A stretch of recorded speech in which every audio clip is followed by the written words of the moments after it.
পাঁশকুড়া আঞ্চলিক বিজ্ঞান শিবির প্রস্তুতি সম্পন্ন। পূর্ব মেদিনীপুর জেলার পাঁশকুড়া সায়েন্স সেন্টারের আয়োজনে পাঁশকুড়া বালিবার হাই স্কুলে আগামীকাল সকাল থেকে সন্ধে পর্যন্ত পর্যায়ক্রমে বিজ্ঞান শিবির অনুষ্ঠিত হবে। বিজ্ঞান সম্পর্কে জানতে বিভিন্ন ধরনের শিক্ষা, জনসচেতনতা, সাংস্কৃতিক অনুষ্ঠান অনুষ্ঠিত হবে বলে জানা গেছে।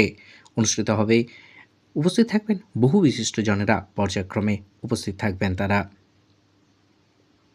বাবু হকের রিপোর্ট, আপডেট পাঁশকুড়া নিউজের জন্য।